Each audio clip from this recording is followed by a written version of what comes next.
Bapak, Ibu, Saudara, dan anak-anak yang dikasihi Tuhan, juga kepada siapapun yang mengikuti ibadah saat ini, salam sejahtera dari Tuhan Yesus untuk kita semua, dan selamat bertemu kembali dalam ibadah Minggu GKJW Jemaat Malang 19 September 2021. Kami berharap Bapak, Ibu, dan anak-anak semua dalam kondisi sehat, penuh sukacita dalam kasih Tuhan. Jemaat yang terkasih, bulan kitab suci yang sedang kita lalui tentunya menumbuh kembangkan pemahaman kita tentang kehendak Tuhan. Kita sebagai umat pengikutnya, mari kita belajar meneladani Tuhan Yesus untuk selalu mengasihi, peduli, dan berempati dengan siapapun, sehingga hidup kita menjadi berkat bagi sesama kita. Ibadah kita dilayani oleh Bapak Pendeta Legal Hendriawan SAG. Sambil menyiapkan hati dan pikiran kita membangun persekutuan dengan Tuhan, mari kita awali ibadah kita dengan memuji Tuhan dari Kidung Jemaat 9, bait pertama dan kedua. Puji hai jiwaku.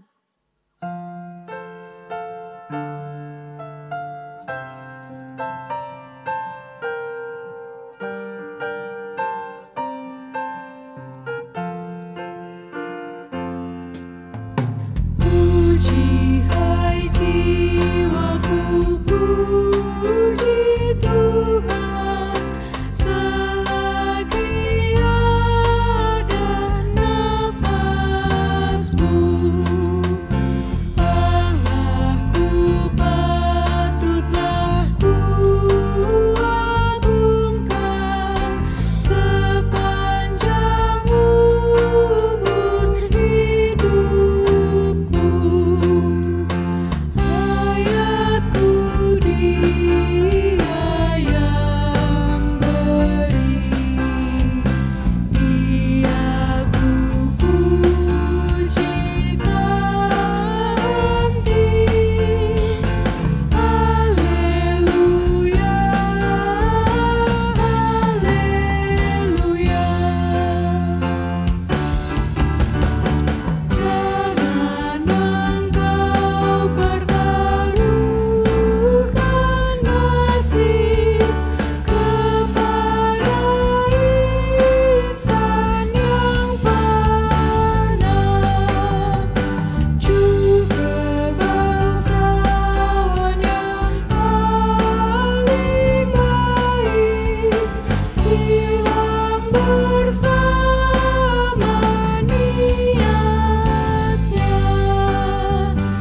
Hidup manusia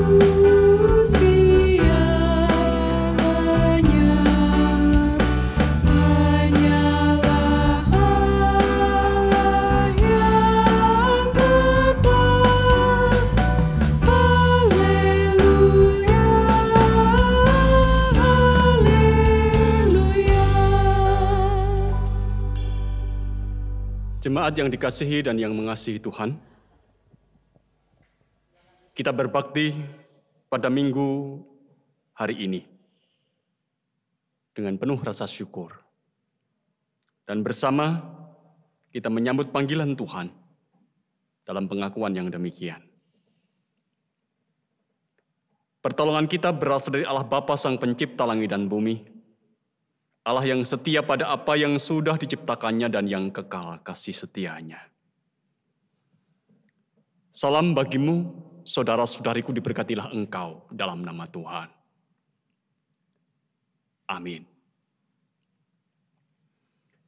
Jemaat yang dikasihi dan yang mengasihi Tuhan, firman Tuhan yang menjadi tema ibadah kita pada saat ini kita terima dari kitab Amsal pasal 4 ayat yang ke-23 yang dituliskan untuk kita.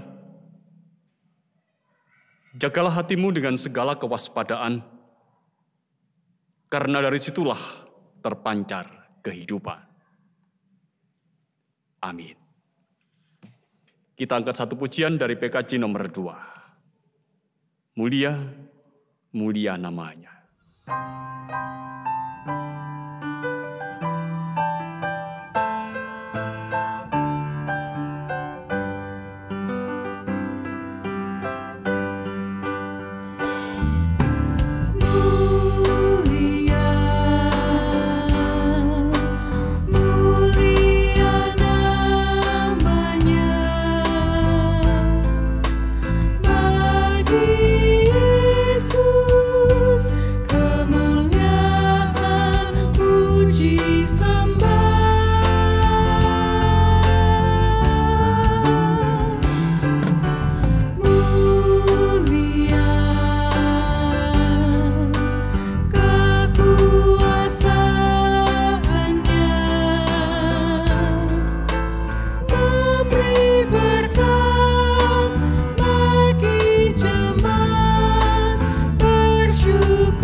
Jemaat yang dikasihi dan yang mengasihi Tuhan, marilah kita dengan rendah hati menghadap Tuhan dalam doa pengakuan dosa. Mari kita berdoa. Saat ini kami mengaku, ya Bapa, kami mengaku akan kebesaran-Mu, kami mengaku akan kemuliaan-Mu, kami mengaku akan kebaikan-Mu. Yang semuanya itu telah kami rasakan di dalam kehidupan kami, dan kami telah mengalaminya karena pemeliharaan-Mu sebagai Bapa yang mengasihi kami. Tetapi kami juga mengaku pada saat ini, betapa kami sering tak hidup sebagai anak-anak Bapa. Tingkah laku, ucapan, hati, dan perbuatan kami seperti kami bukan anak-anak Bapa, tidak memuliakan nama-Mu, tidak mencerminkan sifat dan kemuliaan-Mu. Bahkan hidup kami sering tak membawa nama baik Tuhan. Inilah Bapa, apa yang menjadi kenyataan di dalam kehidupan kami. Engkau sendiri sebagai Allah kami mengetahuinya. Oleh karena itu pada saat ini kami mohon kepada Engkau, ya Bapa, ampunilah kami untuk semua ungkapan hidup kami yang jauh dari keberadaan kami sebagai anak-anak Bapa di sorga.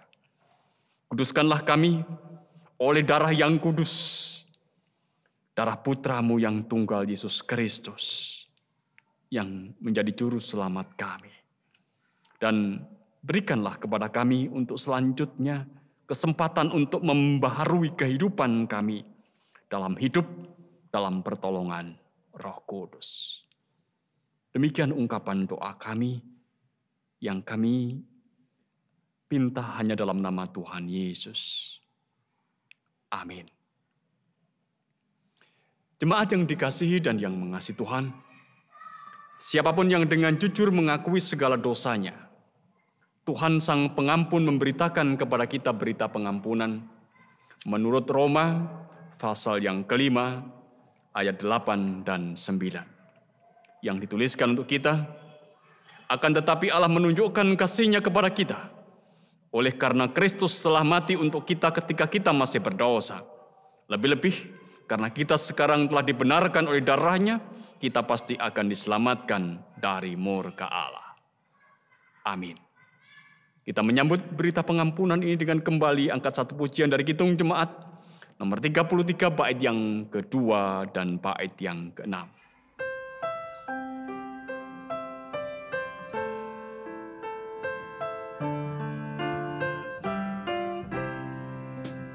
Kendatiku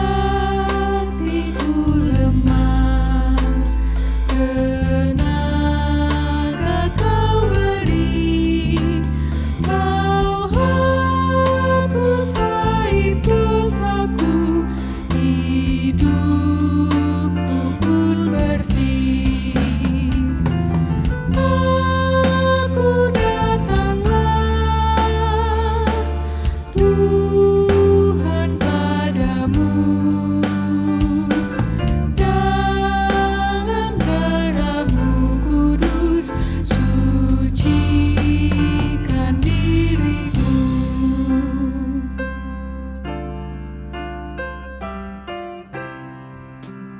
Terpuji penebus, terpuji darahnya, terpuji Kristus Tuhanku, dalamnya ku benar. Aku datanglah, Tuhan padamu, dalam darah-Mu kudus, sucikan diriku. Kita akan bersama-sama membaca dan merenungkan firman Tuhan. Mari kita mengawalinya di dalam doa, kita mohon Allah sendiri yang akan berkarya. Di dalam kita akan merenungkan apa yang menjadi sabdanya. Ya Allah Roh Kudus, kami mohon kepada Engkau saat ini, supaya Engkau menolong kami. Ketika kami anak-anak-Mu akan mendengarkan apa yang menjadi firman Tuhan, mendengarkan suara Bapa bagi hidup kami. Kami adalah pribadi-pribadi yang ada dalam keterbatasan. Kemampuan akal pikir kami terbatas untuk mengetahui apa yang menjadi kehendak-Mu. Oleh karena itu, ya Allah, urapilah kami dengan Roh Kudus-Mu, supaya kami dimampukan untuk mengerti apa yang menjadi kehendak-Mu itu. Berikanlah kepada kami hati yang mendengar, supaya sungguh-sungguh apa yang boleh kami terima akan tertanam dalam hati kami. Kami percaya kepada Engkau ya Bapa, bahwa firman-Mu itu yang akan menjadi pelita bagi langkah hidup kami. Oleh karena itu biarkanlah kami anak-anak-Mu dalam pimpinan Roh Kudus akan boleh mendapatkan inspirasi dari apa yang Engkau wartakan bagi kami untuk menjalani kehidupan kami. Hidup seturut dengan apa yang menjadi kehendak-Mu itu. Pimpinlah kami yang mewartakan, pimpinlah kami yang mendengarkan. Supaya sabda-Mu sungguh-sungguh akan berbuah dalam hidup kami. Kami menerima sabda-Mu hanya dalam nama Tuhan Yesus. Amin.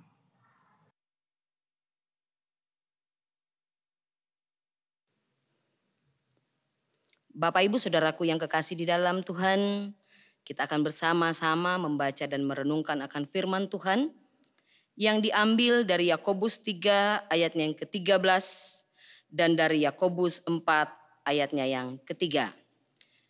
Saya akan membacakan bagi kita sekalian. Siapakah di antara kamu yang bijak dan berbudi? Baiklah ia dengan cara hidup yang baik, menyatakan perbuatannya oleh hikmat yang lahir dari kelemah lembutan. Yakobus 4 ayat yang ketiga. Atau kamu berdoa juga, tetapi kamu tidak menerima apa-apa, karena kamu salah berdoa. Sebab yang kamu minta itu hendak kamu habiskan untuk memuaskan hawa nafsumu. Demikianlah firman Tuhan. Demikian pembacaan firman Tuhan. Yang berbahagia adalah setiap orang yang mendengar dan memeliharanya dalam hidup. Amin.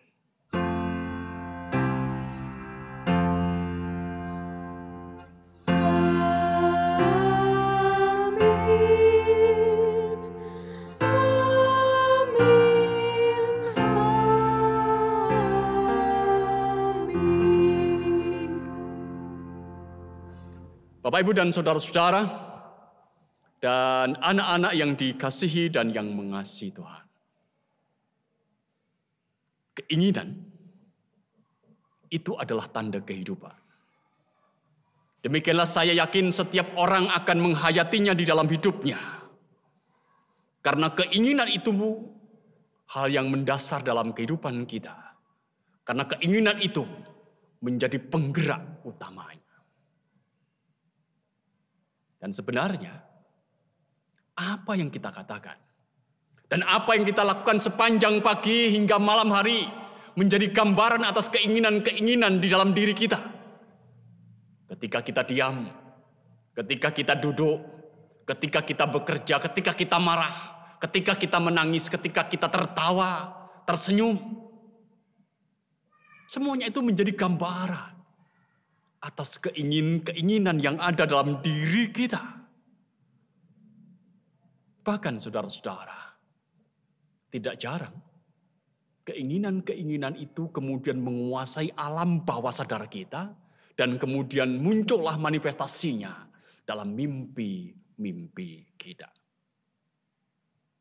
Kalau kita mengingat apa yang menjadi firman Tuhan, dasar peribadahan kita, Amsal pasal 4 ayat yang ke-23, diberitakan untuk kita, mari kita ingat kembali, di sana dituliskan begini, jagalah hatimu dengan segala kewaspadaan, karena dari situlah terpancar kehidupan. Sekali lagi, jagalah hatimu dengan segala kewaspadaan, karena dari situlah terpancar kehidupan. Amsal mau mengatakan, dari hati itulah terpancar kehidupan. Mengapa dari hati? Karena kita tahu saudara-saudara, keinginan itu bersemayam di dalam hati kita. Keinginan itu ada di dalam ruang paling dalam diri kita.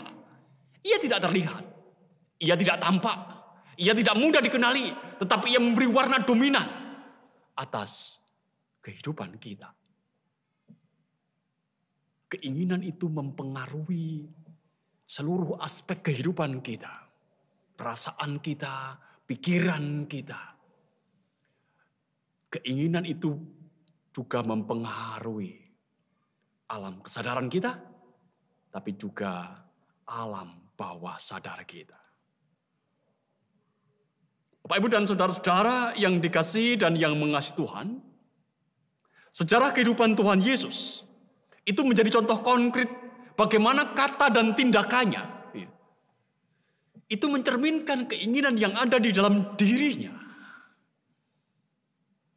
Ketika ia ada dalam usia remaja, Yesus terlibat dialog dan perdebatan dengan ahli-ahli Taurat berhari-hari di bait Allah. Ini menunjukkan kepada kita bahwa apa yang terjadi itu merupakan perwujudan atas keinginan yang ada di dalam dirinya, minatnya yang begitu besar, kemauannya yang begitu besar terhadap Taurat.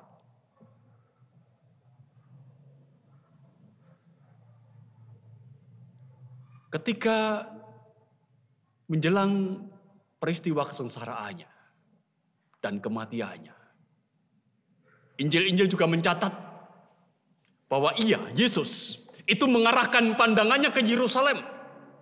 Mengarahkan pandangannya ke Yerusalem. Dan ia menunjukkan perjalanannya ke Yerusalem. Dan dalam perjalanan itu, ketika ia hendak memasuki daerah orang-orang Samaria, Yesus tolak. Pada satu murid-muridnya marah, tetapi Yesus mengatakan, kita harus mencari jalan lain. Artinya saudara-saudara, bahwa pada saat itu Tuhan Yesus itu tetap ada dalam tujuannya, ada dalam keinginannya, sekalipun ada halangan di tengah perjalanannya menuju Yerusalem. Demikian pula ketika ia berada di Getsemani, menjelang ia ditangkap, pada saat itu Tuhan Yesus berdoa, "Ya Bapa, jika mungkin biarlah cawan ini berlalu daripadaku.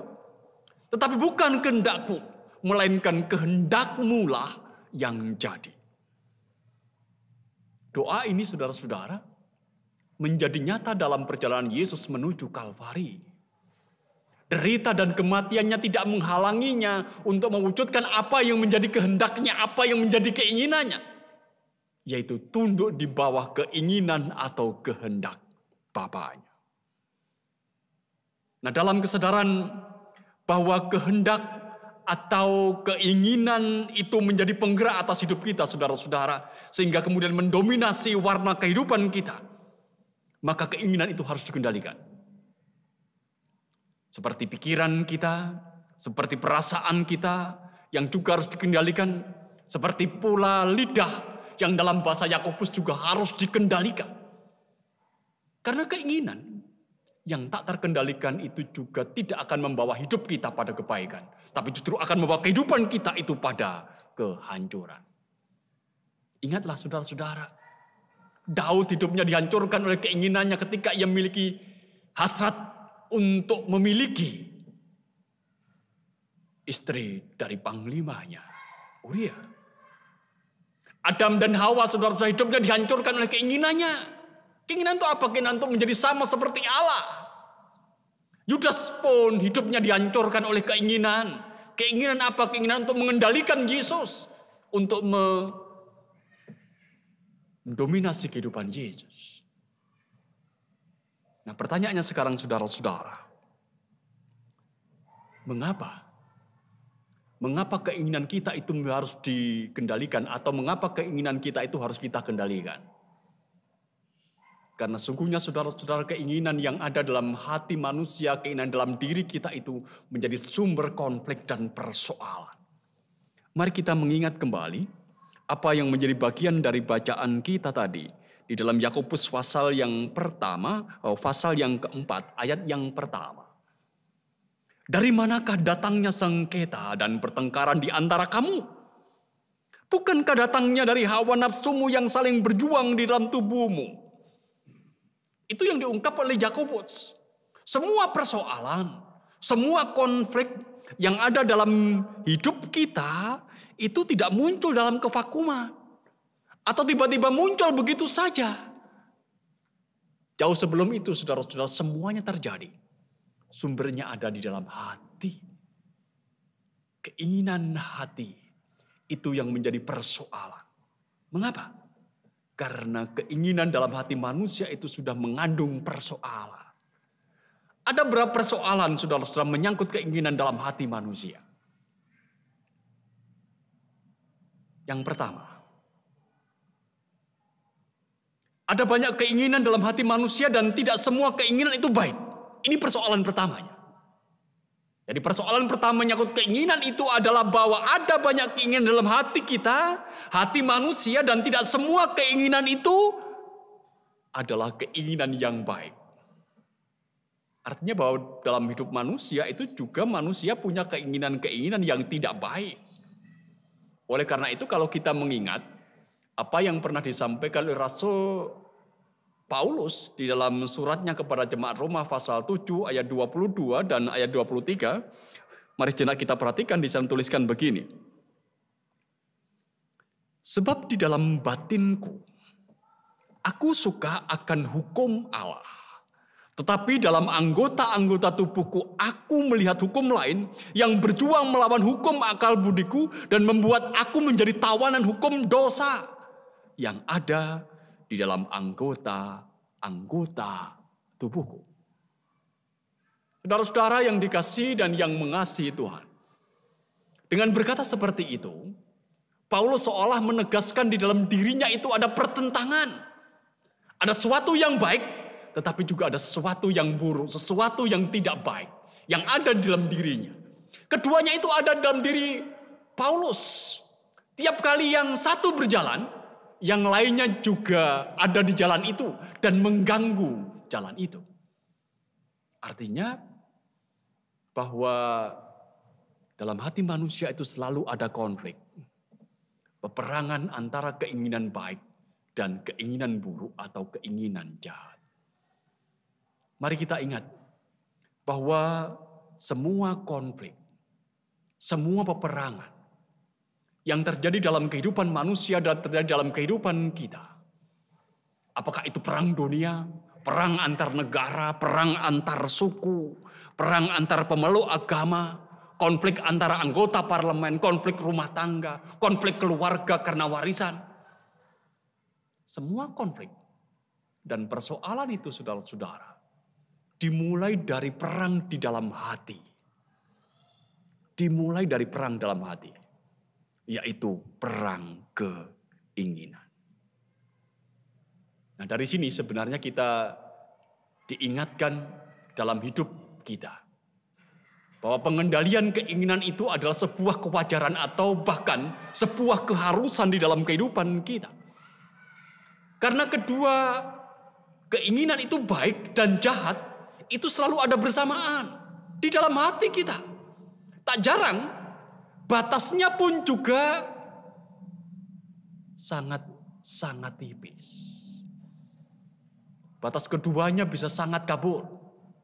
Kadang saudara-saudara, keinginan jahat itu bersembunyi di balik bangunan kebaikan yang kita bangun. Bahkan berdoa, tindakan atas nama agama yang tentu kita pahami sebagai sebuah tindakan yang baik itu, saudara-saudara, bisa saja digunakan untuk menopang dan mendukung keinginan yang jahat.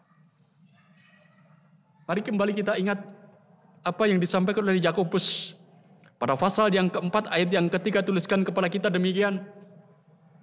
Atau kamu berdoa juga, tetapi kamu tidak menerima apa-apa karena kamu salah berdoa. Sebab kamu minta itu hendak kamu habiskan untuk memuaskan hawa nafsumu.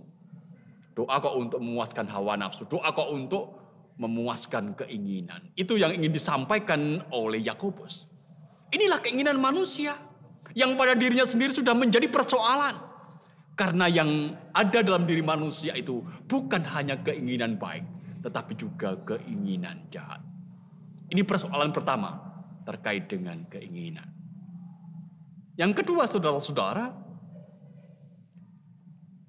ini menyangkut keinginan adalah bahwa keinginan manusia, keinginan kita, saudara dan saya itu tidak terbatas atau tidak punya batas. Kita tidak pernah puas dengan keinginan itu. Kalau kita baca pada ayat yang kedua dari pasal yang keempat, kamu mengingini sesuatu, tetapi kamu tidak memperolehnya. Lalu kamu membunuh, kamu iri hati, tetapi kamu tidak mencapai tujuanmu. Lalu kamu bertengkar dan kamu berkelahi. Kamu tidak memperoleh apa-apa karena kamu tidak berdoa. Itu yang diungkapkan kepada kita. Keinginan manusia itu tidak terbatas dan cara untuk menggapainya pun ada banyak cara. Segala macam cara bisa dipakai untuk memuaskan keinginan itu. Nah, sebenarnya saudara-saudara, logika keinginan itu kan sederhana. Jadi logika keinginan itu sangat sederhana sebenarnya. Tidak punya, ingin punya. Sudah punya ini, ingin itu. Sudah punya 1, ingin 4, ingin 5 dan seterusnya. Sudah mendapatkan besar, tapi ingin yang lebih besar lagi. Inilah logika keinginan, dan hal ini pula lah yang sebenarnya sering memicu munculnya kehidupan yang penuh dengan persaingan yang jahat dan persaingan yang tidak sehat di dalam kehidupan kita. Sebab keinginan itu tidak mengenal rasa puas. Yang ada itu hanya mau dan mau lagi. Nah, saudara-saudara, sebenarnya dalam batas yang wajar, keinginan itu tentu tidak salah. Keinginan itu sebagaimana saya ungkapkan di depan, keinginan itu adalah tanda kehidupan. Keinginan itu adalah anugerah pemberian Tuhan. Tentu tidak ada yang salah. Masalah yang ada dan kita hadapi adalah sering sekali ini kita tidak tahu. Atau sering kali kita ini tidak sadar. Kapan keinginan yang wajar itu telah bergeser menjadi sebuah keinginan yang tidak wajar. Oleh karena keinginan itu harus disadari dan dikendalikan. Hidup ini saudara-saudara, bukan soal memiliki keinginan. Tetapi hidup ini adalah soal bagaimana kita mengenali dan mengendalikan keinginan kita. Sebab kalau tidak dikendalikan saudara-saudara, kita bisa dihancurkan oleh keinginan itu sendiri. Keinginan itu memang menggerakkan hidup kita. Ya, keinginan itu menggerakkan hidup kita.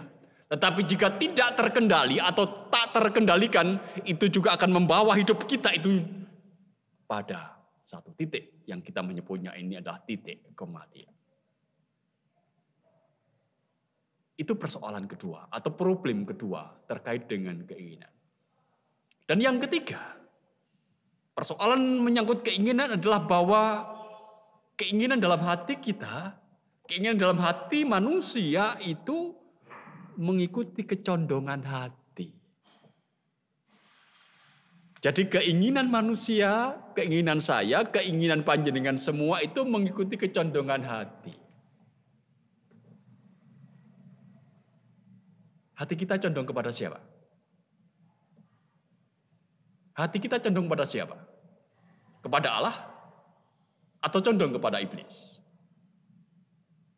Hidup kita ini dekat dengan penguasa terang atau dekat dengan penguasa kegelapan?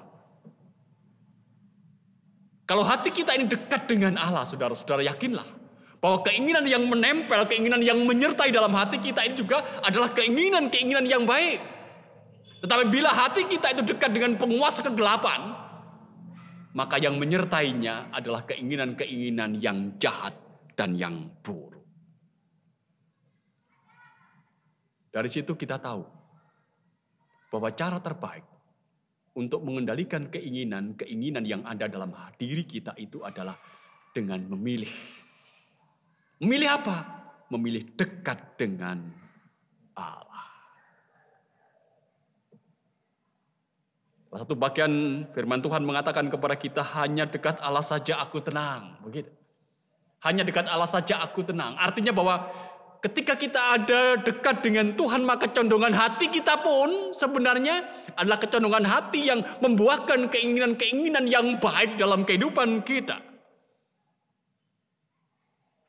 Nah, Bapak, Ibu, dan saudara-saudara yang dikasihi dan yang mengasihi Tuhan, dan anak-anak yang terkasih di dalam nama Tuhan Yesus, kita ini sudah memasuki minggu yang ketiga di bulan Kitab Suci. Dan di bulan Kitab Suci ini kita dipandu tema firman Tuhan penuntun kehidupan. Firman Tuhan penuntun kehidupan. Oleh karena itu kalau kita kembali memperhatikan apa yang menjadi firman Tuhan yang kita dengarkan bersama, maka kita diajak untuk apa? Untuk dekat dengan firman itu. Dekat dengan firman itu, dekat dengan firman Allah. Karena dengan dekat kepada firman Allah, maka kita akan dekat dengan siapa? Dekat dengan sang pemilik firman, yaitu dekat dengan Allah. Kalau kita dekat dengan Allah, saudara-saudara, maka yakinlah dalam diri kita. Satu hal yang pasti yang diungkapkan dalam bacaan kita, dalam berita yang tersampaikan kepada kita pada saat ini. Itulah cara terbaik untuk mengendalikan keinginan kita. Jadi cara terbaik untuk mengendalikan atau mengelola keinginan atau kehendak kita itu adalah dekat dengan Allah. Jangan coba-coba untuk mengendalikan keinginan didasarkan atas kekuatan dalam diri kita, saudara-saudara. Tidak ada apa-apanya kita. Kita ini rapuh. Oleh karena itu hanya dekat dengan Tuhan, hanya bersumber dari kekuatan Tuhan kita akan mampu mengendalikan keinginan kita. Termasuk di dalamnya adalah hawa nafsu kita. Oleh karena itu saudara-saudara, mari kita belajar. Satu hal yang pasti, condongkanlah hatimu kepada Allah. Condongkanlah hatimu kepada Allah. Karena dari situ engkau akan mampu untuk mengendalikan keinginanmu. Dan mari kita kembali ingat bahwa melalui hati kita itulah akan terpancar kehidupan. Amin. Bersama-sama kita mengambil saat teduh.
Bapak Ibu, jemaat yang terkasih, kami mohon untuk bangkit berdiri.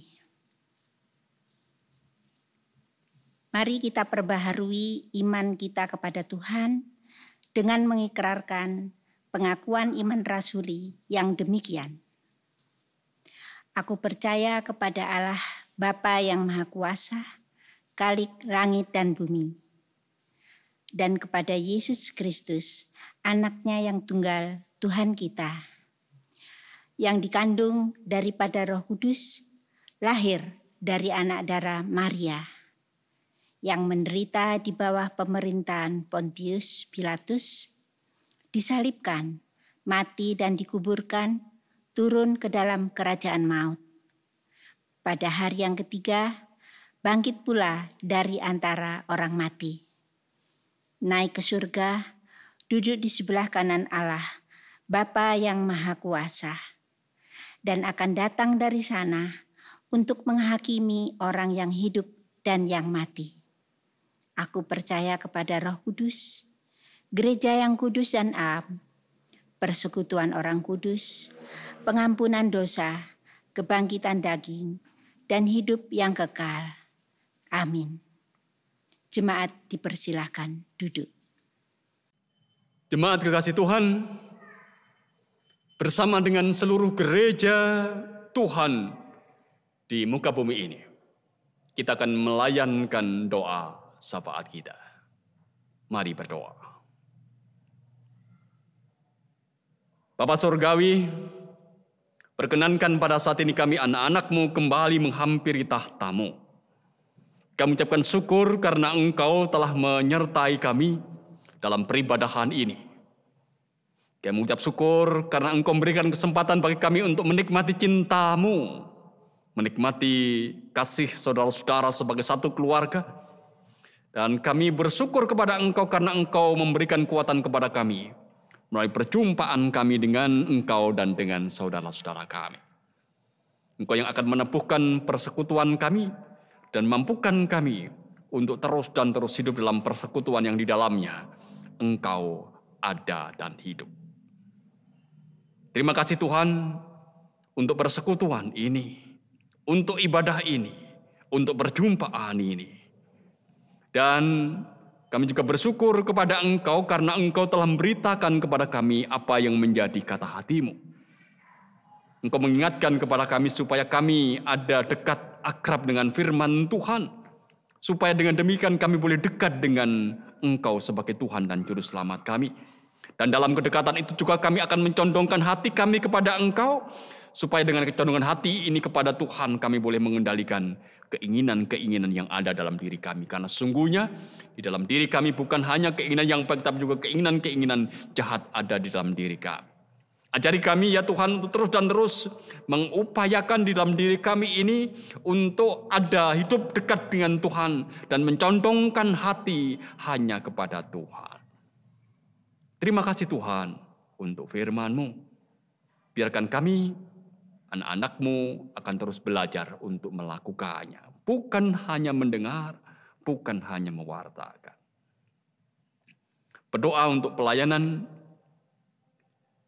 gereja Tuhan, secara khusus adalah gereja kesenjawetan di lingkup jemaat, majelis daerah ataupun majelis agung. Tuhan yang akan menyertai, Tuhan yang memberkati, Tuhan yang memimpin supaya semua pelayanan yang dilakukan akan menjadi berkat bagi dunia di mana Engkau menempatkan gereja Tuhan. Kami percaya ya Tuhan, sekalipun kami ada dalam berbagai macam keadaan yang satu dengan yang lainnya berbeda, tetapi tugas pelayanan yang Engkau berikan kepada kami tetaplah sama, yaitu menghadirkan tanda-tanda kerajaan Allah bagi dunia ini. Pimpinlah kami dalam pelayanan kami, supaya sungguh-sungguh melalui pelayanan itu kami boleh menghadirkan kerajaan Allah bagi dunia ini. Bapa di sorga, saat ini kami berdoa untuk dunia ini. Mohon kasih sayang dan rahmat Tuhan untuk dunia yang pada saat ini ada dalam sakit, dunia yang terluka, dunia yang menderita, dunia yang dicengkeram oleh air mata, dunia dicengkeram oleh kejahatan, oleh ketidakadilan dan perangan. Ya Tuhan, berikanlah rahmat-Mu, belas kasih-Mu, agar ada pengampunan dan ada harapan. Ada kesembuhan dan pemulihan terjadi di bumi yang kami tinggali. Doa kami untuk semua orang, semua pihak yang Tuhan pakai sebagai sarana untuk mendatangkan damai sejahtera di bumi ini. Berkatilah dan sertailah ya Tuhan, supaya melalui masing-masing karunia dan kesempatan dalam bidang-bidang yang mereka tangani, mereka menjadi berkat dan makin bercahaya bagi dunia ini. Termasuk dalamnya adalah gereja Tuhan, persekutuan kami. Biarlah hidup kami memberkati dunia di mana Engkau menempatkan kami. Doa kami untuk saudara-saudara kami yang pada saat ini ada dalam sakit, lanjut usia, anak-anak, pemuda-pemudimu, untuk mereka yang saat ini sedang ada dalam pergumulan kehidupan, baik menyangkut kehidupan rumah tangga, pekerjaan, hubungan satu dengan yang lain. Ya Tuhan, Engkau menyertai, supaya mereka pada akhirnya boleh keluar sebagai pemenang dari semua pergumulan yang harus mereka hadapi. Dan dengan itu pula setiap orang akan belajar untuk tumbuh, dan belajar untuk dekat dan mengenal Tuhan. Juga kami berdoa secara khusus untuk setiap orang yang pada saat ini ada diterpa oleh badai kehidupan di tengah-tengah pandemi ini. Tuhan bantulah, hentikanlah badai kehidupan kami, supaya kami akan kembali beroleh damai. Bapa di sorga, berdoa untuk pewarta Injil yang dilakukan oleh semua umat-Mu, mampukan setiap umat-Mu untuk dengan apa yang dikatakan dan dilakukan mewartakan Injil Tuhan, sehingga pada akhirnya dunia boleh mengenal Engkau sebagai Tuhan dan Juru Selamat kami dalam karya Tuhan Yesus. Inilah ungkapan doa kami yang kami alasi atas doa dalam pengharapan yang Tuhan Yesus ajarkan bagi kami. Bapa kami yang di sorga, dikuduskanlah nama-Mu, datanglah kerajaan-Mu, jadilah kehendak-Mu di bumi seperti di sorga. Berikanlah kami pada hari ini makanan kami yang secukupnya, dan ampunilah kami akan kesalahan kami, seperti kami juga telah mengampuni orang yang bersalah kepada kami. Dan janganlah membawa kami dalam pencobaan, tapi lepaskanlah kami daripada yang jahat, karena Engkaulah yang mempunyai kerajaan dan kuasa dan kemuliaan sampai selama-lamanya. Amin.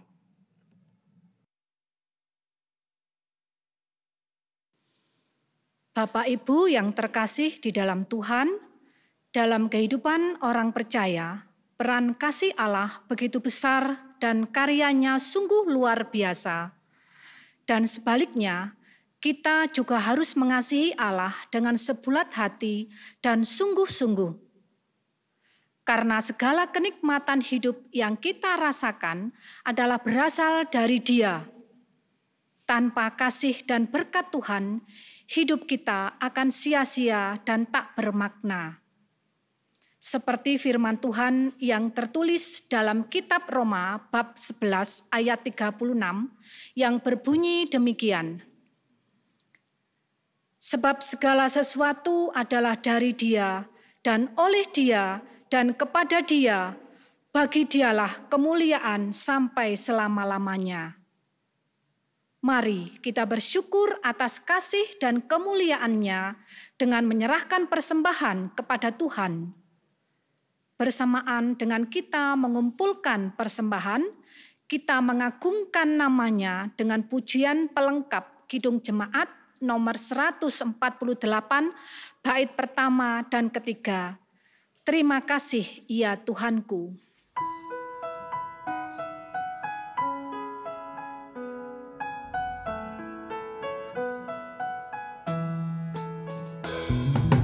Terima kasih ya Tuhanku atas hari pemberian-Mu, hari baru limpah rahmat dan dipenuhi oleh kasih-Mu. Kau curahkan pada umat-Mu, Kau curahkan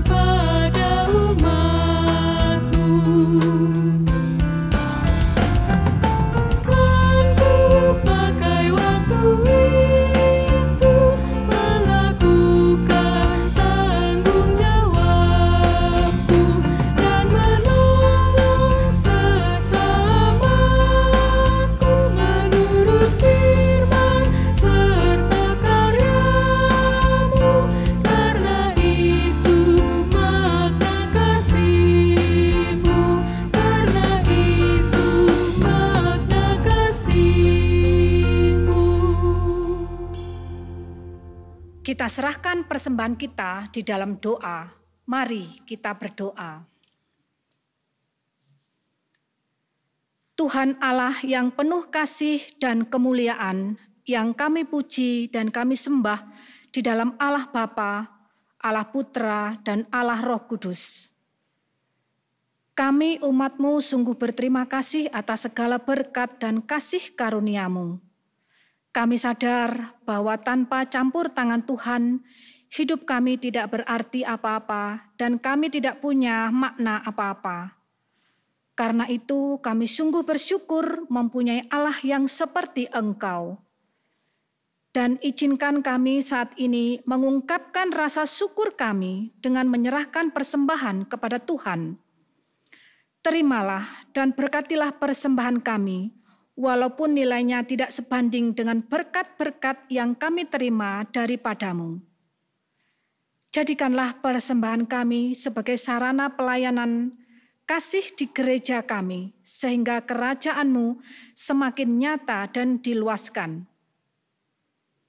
Berkati pula berkat-Mu yang masih ada pada kami, agar dapat kami manfaatkan dengan baik dan penuh rasa tanggung jawab.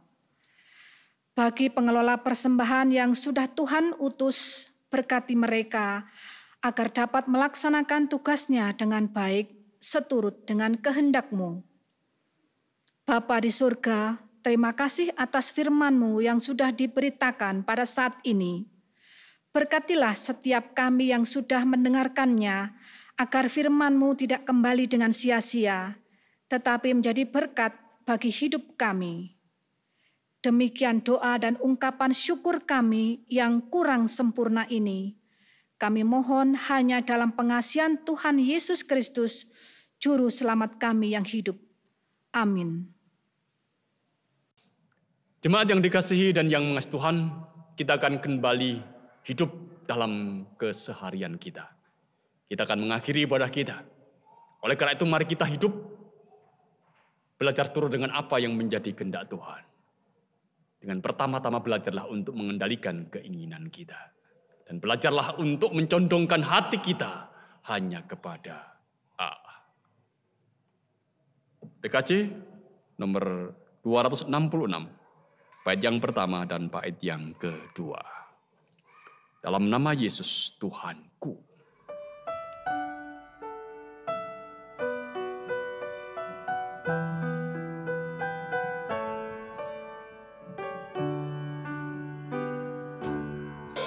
Dalam nama Yesus Tuhanku, sudah diampuni dosaku.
Bersama kita mohon berkat Tuhan.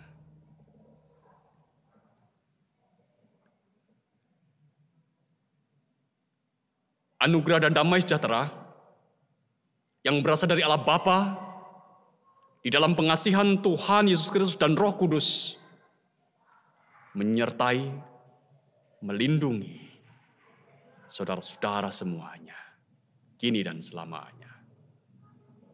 Amin.